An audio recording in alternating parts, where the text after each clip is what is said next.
y hay la posibilidad, dadas las circunstancias políticas que hay en los Estados Unidos, de que llegue un juicio político contra el presidente Trump.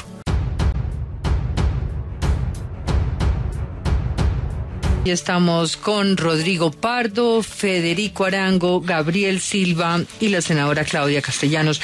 Y estamos hablando ahora de Estados Unidos, del ambiente creado por el envío de material de alguna manera terrorista a todo el grupo de figuras demócratas. ¿Cómo entender estos ataques contra figuras críticas de Trump y víctimas de sus ataques como Hillary Clinton y George Soros? Gabriel, usted. Bueno, lo primero que quiero señalar es que estamos acostumbrados a creer que en Estados Unidos no hay terrorismo. Resulta que el terrorismo es mucho más presente en la vida cotidiana de los americanos de lo que uno se imagina. Lo que pasa es que lo criminalizan como una cosa común o de un loco. Pero realmente no nos olvidemos del señor Kaczynski, que mandaba sobres bomba a los médicos y a los catedráticos y a las personas, a los catedráticos, el Unibomber. No nos olvidemos de las bombas contra las clínicas de abortos. No nos olvidemos Oklahoma. Lo de Oklahoma. Hay muchas... Y el nivel de violencia doméstica, ¿no? También todos estos ataques en colegios y todas estas cosas. Pero digamos, hay terroristas políticos en los Estados Unidos que son diferentes a los nuestros. Sí. Entonces, en ese contexto hay que poner la oleada de intentos que han ocurrido. Lo que pasa es que se dan en un nivel de polarización que pocas veces ha existido en los Estados Unidos, y eso lo hace extremadamente sensible y grave. Creo que el origen de esto realmente tiene nombre propio, es Trump. ¿Por qué? Porque claramente él ha conducido el país a una situación hirsuta, donde cualquier cosa, cualquier palabra, cualquier dicho genera una reacción que ya llegó a la violencia. No nos olvidemos que hace poco los extremistas de derecha cogieron a manifestantes a palo e incluso los amenazaron con armas, y el propio Trump dijo, eso no está tan mal, eso no es tan grave, eso hay que entenderlos. Entonces hay una tolerancia a la violencia política que pocas veces se había dado antes en los Estados Unidos, y es en ese contexto en que ocurre esto, naturalmente muy orientado a impactar las elecciones de Mitaca, que se acercan ahora la primera semana de noviembre. Pues mire que el New York Times acaba de poner hace pocas horas un trino sobre el sospechoso bajo el título de ¿Quién es César Sayok? El mailing bomb, el enviador de todas estos correos bomba a los demócratas, y dice que con mucha frecuencia en círculos de derechas de medios sociales venía publicando incluso estas amenazas, o sea que sí, ya se comprueba lo que usted, la tesis que usted está planteando, sí. Federico. Pues sí, difícil añadir algo más. Claramente se ve pues esta polarización. Yo también veo una responsabilidad altísima en la retórica del presidente de la República, que no es la del líder de un partido, la del líder de una minoría, la de una figura carismática en televisión. No, es el presidente de la República finalmente. Yo añadiría, digamos, que falta también pues un poquito más de claridad sobre los detalles, de hasta qué punto sí hubo un riesgo real de los destinatarios de los correos, hasta qué punto fue una obra, como lo hace el terrorismo hasta qué punto fue una obra y sí de un loquito que fue maximizada también por el estado de tensión y sensibilidad. Ahora, que hay. Un loquito que es capaz de identificar exactamente dónde vive todo este grupo de personas y ser capaz de enviar por correo, de utilizar el correo de un país como Estados Unidos, sin que se den cuenta los contenidos, pues también muestra que hay una fragilidad muy grande, ¿o no? Esto me recuerda... Porque cuando uno va a enviar unas pastillas por correo a Estados Unidos tiene toda clase de problemas, ¿no? Pero de aquí para allá, que esa es la diferencia. Y vaya y compre una droga en Estados Unidos y también. Entonces me preguntaba yo, no sé si es una locura, pero primero casi nadie utiliza, digamos, como el correo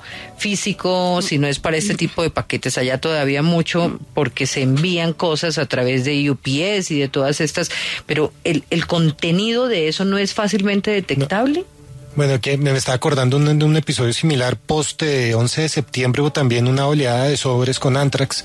También tuvo un despliegue enorme en su momento, pero luego no se supo mucho más, y eso quedó como en el aire. Lo que dice Federico es la minimización de los actos terroristas en Estados Unidos es una política de protección y de protección frente al resto del mundo. En Estados Unidos no pueden pasar esas cosas. Sobre esto, pero pasan. Pero lo de Por ejemplo, fíjese que la persona tenía que tener muy estudiado. Cuando el sobre llega a CNN, no es a CNN, es a un panelista que con frecuencia iba a CNN. Mandar el sobre a la casa de este actor demócrata, a Robert De Niro. O sea, tenía identificados además los lugares de vivienda y demás, ¿no? No, es interesante ver que todos fueran demócratas, que me parece, y también lo cercano que hay a las elecciones el 6 de noviembre. Las de midterm son en una semana, ¿no? En una semana las encuestas están 54% los demócratas, 46% los republicanos. Entonces, antes de las elecciones... ¿44 y 46 tienen? Sí, 54 demócratas, 46 republicanos. Les iba a preguntar en ese punto, y se lo integro, es hasta a quién le favorece, si pensáramos que estamos a una semana de las de Mitaca. Yo creo que lo vamos a saber el 7 de noviembre. Sí. Yo creo que la respuesta inicial de Pence, de un llamado inédito en estos tiempos, llamado a la unidad y al respaldo, había favorecido a los republicanos, más los posteriores salidas de Trump, creo que dejan las cosas igual. Realmente, el tema de migración, como lo vemos ahorita, yo creo que sí tiene más incidencia. Yo estoy de acuerdo, Diana, en que el tema de fondo detrás de estos atentados es la elección del martes de noviembre, porque es una elección que va más allá de la renovación del Congreso. Que es la que puede cambiar el mundo. Sí, es una elección que realmente puede cambiar muchas cosas porque... ¿Por qué? Explíqueselo a los oyentes, Gabriel y Rodrigo. Porque, digamos, ¿qué se va a elegir el martes, primer martes de noviembre, que yo no sé qué fecha es? 6. Bueno, se va a elegir toda la Cámara de Representantes y un tercio del Senado y un tercio de las gobernaciones, tal vez. Pero en lo que tiene que ver con el Congreso, que es un tercio del Senado y toda la Cámara de Representantes, se va a conformar una nueva mayoría, y hay la posibilidad, dadas las circunstancias políticas que hay en los Estados Unidos, de que llegue un juicio político contra el presidente Trump, lo que llaman allá un impeachment. Si ese juicio político llega en el Congreso actual, los republicanos tienen mayoría en ambas cámaras y entonces muy probablemente no pasaría. Pero si en estas elecciones hay un cambio, que según las encuestas es muy probable que se dé en la Cámara, no tanto en el Senado, porque en ese tercio que está en juego hay muchos curules que son demócratas, de manera que no van a cambiar, porque van a seguir en manos de los demócratas.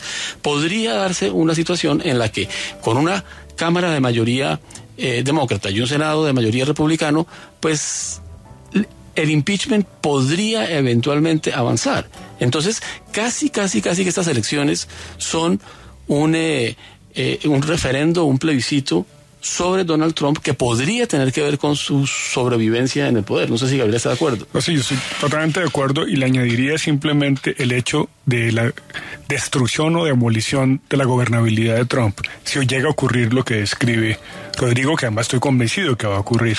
¿Sí?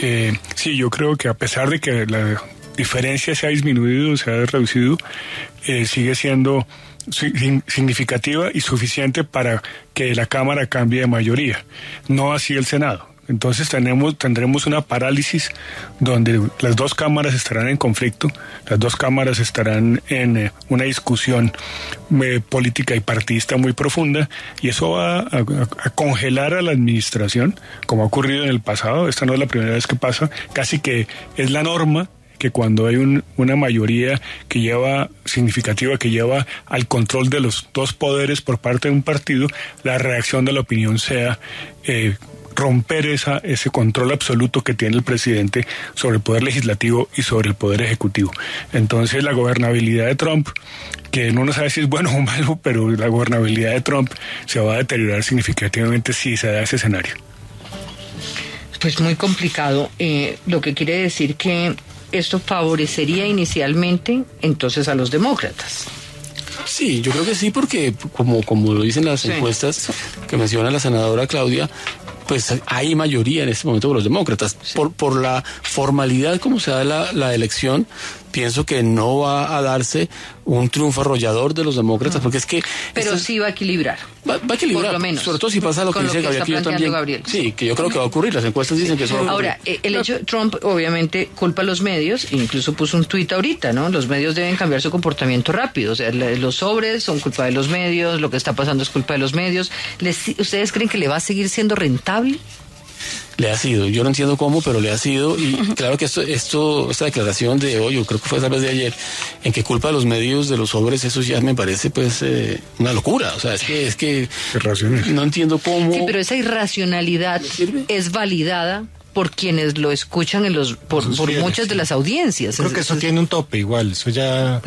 Esa era mi pregunta, si puede seguir a su línea dura de sus seguidores.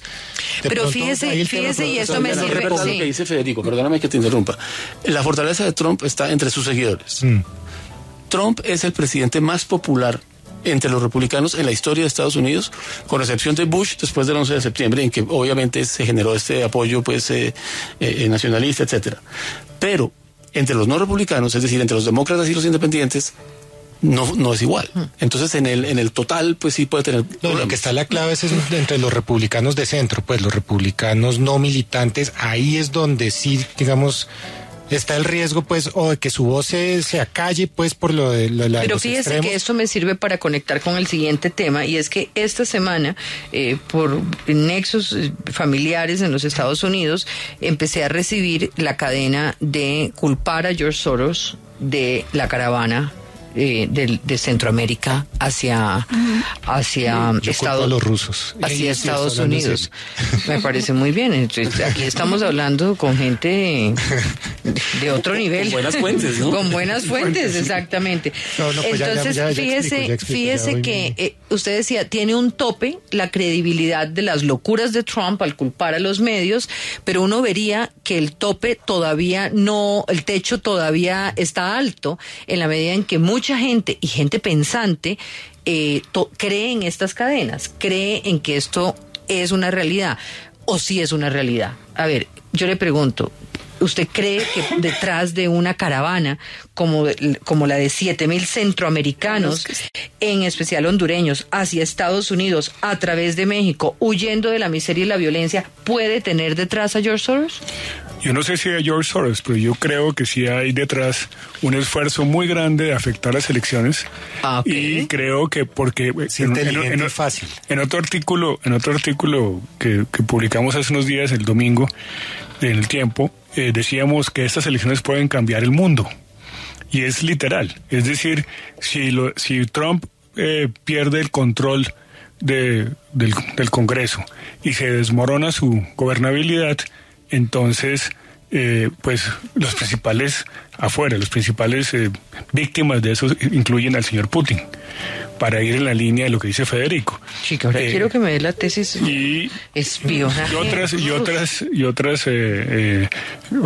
Otros países y actores que quisieran no ver a un Trump debilitado. Entonces, para mí no es gratis lo que está pasando en Centroamérica, no es simplemente el desespero de una masa de gente arrinconada socialmente y por la pobreza. Creo que esto es una jugada política muy hábil y en ese sentido... Pero uno también podría pensar que es una jugada política muy hábil de los mismos republicanos. O sea, es que por eso yo creo que es a favor de la derecha. Claro, porque él puede enviar tropas a la frontera, le fortalece su discurso. Sin duda. Confirmo que... Por lo cual, pensar que son los demócratas los que están detrás no tendría sentido. No, estoy totalmente de acuerdo. Sí. Ese es un poco el punto. Ese es su punto. Aquí tendría que empezar, digamos, por ese tema que está tan arraigado en la cultura estadounidense del fin del mundo. Y el tema de las postales bíblicas, que en este caso es la migración en masa, las tribus andando. Eso en la cultura norteamericana está muy, muy metido y es un vector generador de miedo brutal. Producir esta escena, que es lo que han logrado, quien sea que lo haya hecho, visto desde esa óptica tiene sentido. Ahora, lo que decía bueno, ahorita, no les falta sino entonces pensar que los caminantes que vienen de Venezuela hacia Colombia también van a llegarle allá. Sí, no, y a lo que me refiero, por lo que sabemos del origen de esta caravana y por lo que ahí sí conozco yo a lo que le están apostando los rusos en materia de, sobre todo de redes sociales y de temas cibernéticos, sí le veo sentido, sobre todo visto desde lo fácil que fue generar esta caravana. Es que de verdad es echar a andar 2, 3 noticias falsas por WhatsApp. Un canal de televisión entiendo que sacó un anuncio que la promocionaba. Se avisa, se dice que hay visas, que van a abrir las puertas, lo que sea, se aprovecha la necesidad de la gente y ahí está. No es difícil, un gobierno que tenga una buena presencia, una estrategia a nivel de redes sociales lo logra. Sea el de Estados Unidos, sea Putin, sea el que sea. Yo no tengo pruebas, digo, pero a mí me parece que tiene pleno sentido. Y sobre todo visto a la luz, lo leí en un artículo de Bloomberg esta semana, de que la migración mexicana está disminuyendo a Estados Unidos, es una tendencia que viene a la baja en el tiempo. Y Centroamérica tampoco es que sea un fenómeno que ahorita se esté dando de manera masiva o de manera normal con relación a cifras de otros tiempos. No es que esté pasando en términos de lo que está, bueno, es incomparable lo de Venezuela, pero digamos, de otros fenómenos también masivos. Entonces sí se ve algo que es producido. Me parece que es una producción, una puesta en escena, pues real, obviamente con un drama adentro con brutal. Unas realidades de los caminantes que son explotadas. Pero yo sí le veo que hay alguien, de alguna manera sí se produjo un hecho político con fines políticos. Yo veo que la tragedia más grande de la humanidad ahora es la migración. O sea, viendo esta caravana, pero también lo que está viviendo Colombia. Entonces, sí, los gobiernos, los estados deben tener una política pública direccionada precisamente a dar esa solución. Yo estoy en la Comisión Segunda, Diana, y esa es una de las metas que tenemos ahora creo que es la próxima semana que voy a radicar ese proyecto de ley donde queremos darle solución al más de 1.200.000 venezolanos que allá entraron a Colombia. ¿A través de qué? A través de de una ley, porque aquí no había una política pública de migración. Teníamos un COMPES, nada más. Que recoja todo y también que sea de una manera transversal, mirando las necesidades inmediatas, uniendo un sistema con todas las instituciones de Colombia para que esto sea real y efectivo. En cuanto a Centroamérica, pues yo también pienso que la OEA y otros organismos internacionales también debían intervenir.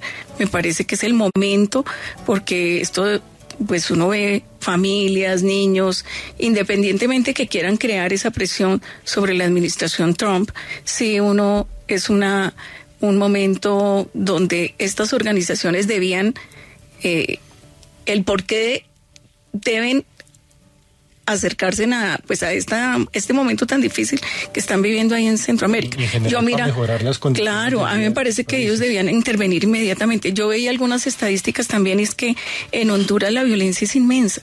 12 niños por día mueren.